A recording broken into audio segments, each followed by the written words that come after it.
নমস্কার, aroma of রান্নাঘরে আপনাদের সকলকে স্বাগত।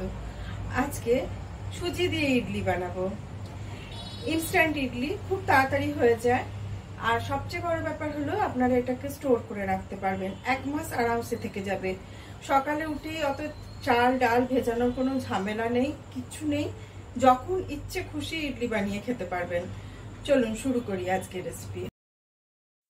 আমি এখানে 1 কাপ মেজারিং কাপে সুজি নিয়েছি। আমি এই কাপেও ঢেলে দেখাচ্ছি, দেখুন এইরকমই 1 কাপ হবে। তো এই সুজিটাকে না প্রথমে ভাজতে হবে। তো আমি যে কোনো কাপের মাপ নিতে পারেন, কিন্তু যে কাপটা নেবেন তাতেই বাকি মাপগুলোও করবেন। এখানে আমি কড়াই চাপিয়ে দিয়েছি, আর তার মধ্যে দিয়েছি 1 টেবিল স্পুন মতো রিফাইন অয়েল, আর দিলাম 1 টিস্পুন দিয়েছি সর্ষে, যে কালো সর্ষে আমরা খাই। 1 টিস্পুন দিয়েছি উড়দ ডাল বা বিউলি কড়াইয়ের ডাল, আর 1 টিস্পুন দিয়েছি তুয়ার ডাল বা অরহর ডাল, আর একটুখানি কারি পাতা দিয়ে এই সুজিটা আমি দিয়ে দিলাম।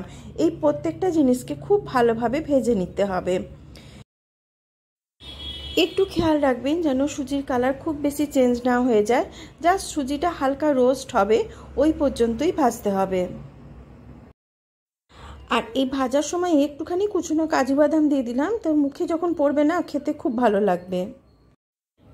ব্যাস হয়ে গেছে, আর ভাজবো না। এবার এটাকে নামিয়ে ঠান্ডা করতে দেবো। এইরকম আগে থেকে বানানো আমার কাছে 1 কৌটো ছিল। এরকম একটা জায়গাতে আপনারা ভরে রেখে দিতে পারেন, আরামসে 1 মাস থেকে যাবে, 1 থেকে 1.5 মাস থেকে যাবে। প্রিমিক্স বানিয়ে রাখলে পরে কাজের অনেক সুবিধে হয়। এবার এখানে আমি এই বাটির মধ্যে এখন যেটা বানালাম সেটা ঢেলে নিয়েছি, আর এই 1 কাপ থেকে একটু কম টক দই, যে ঘরে পাতা টক দই, সেটা এর মধ্যে দিয়ে দিলাম। টক দইটা খুব ভালোভাবে এর মধ্যে মিশিয়ে দিতে হবে। এখন জল দেব না। এই টক দইয়ের যে ময়েশ্চার আছে সেটাতেই সুজিটা এখন রেস্টে রেখে দেবো এই 10 মিনিট মতো। তারপরে দেখাচ্ছি নেক্সট স্টেপ।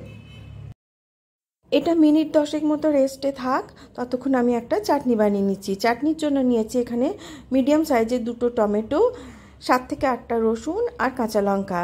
একটুখানি তেল দিয়ে তার মধ্যে 1 চামচ দিচ্ছি আমি এখানে সর্ষেটা একটু ছোট সর্ষে নিয়েছি, আর দিয়ে দিচ্ছি যে রসুনটা রেখেছিলাম সেই রসুনটা, আর কাঁচা লঙ্কা আর শুকনো লঙ্কা দেবো।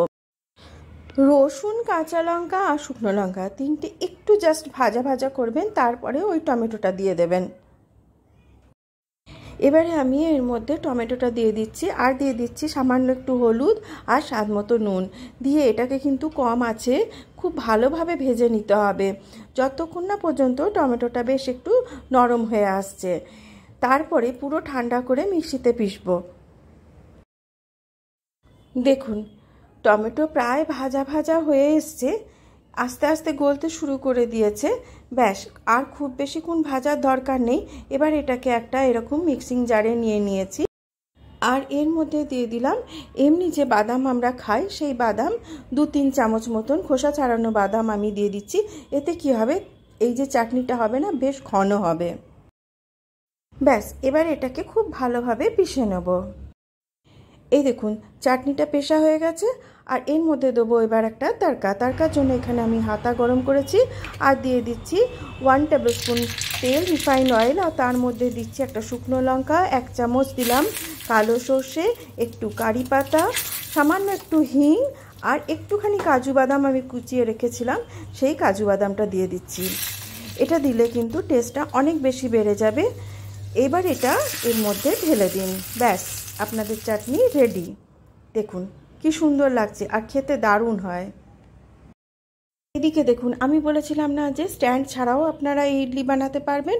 তো এরকম ছোট ছোট কটা স্টিলের বাটি নিয়েছি, তার মধ্যে একটু তেলকে ভালোভাবে ব্রাশ করে নিতে হবে হাতে করে, পুরো ভালোভাবে পুরো বাটিগুলোতে সবগুলোতে খুব ভালোভাবে লাগিয়ে নেবেন, যাতে যখন আপনারা ইডলিটা বার করবেন কোনো রকম কোনো অসুবিধা হবে না, খুব ভালোভাবে উঠে আসবে। এইভাবে তেল ভালোভাবে বুলিয়ে নেবেন।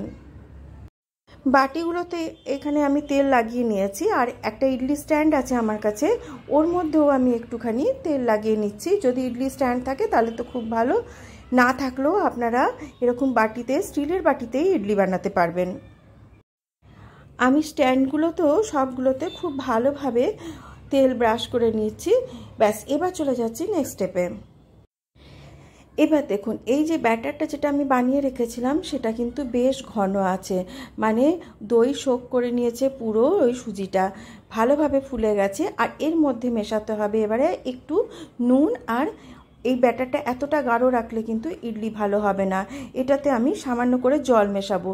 জলটা একবারে মেশাবেন না, অল্প অল্প করে মেশাবেন। আমি কনসিস্টেন্সিটা কীরকম হবে আমি দেখাচ্ছি। আর এর মধ্যে আমি আরও দিচ্ছি half teaspoon baking soda. Baking soda এই জন্য দিলাম যে সবার বাড়িতে মোটামুটি থাকে, আর না হলে পরে ইনোও দিতে পারেন। আর আরও একটু সামান্য জল দিয়ে এটাকে এই সুজির সঙ্গেই পুরো ভালোভাবে মিশিয়ে দিচ্ছি। এতে দেখবেন ব্যাটারটা অনেকটা হালকা হয়ে যাবে। আর এই প্রসেসটা করার পরে কিন্তু খুব বেশিক্ষণ ওয়েট করা যাবে না, সঙ্গে সঙ্গে এটাকে স্টিমে বসাতে হবে। আজকে যেহেতু একদম হোটেল, রেস্টুরেন্ট অথবা ক্যাফে স্টাইলে বলতে পারেন ইডলিটা বানাচ্ছি, সেই জন্য কিছু ভাজা কাজুর টুকরো আমি এর বাটিগুলোর মধ্যে আগে থেকে দিয়ে দিলাম। আর এর ওপরেই আমি এই যে ব্যাটারটা যেটা বানিয়ে রেখেছি একদম রেডি, কনসিস্টেন্সি এইরকম হতে হবে।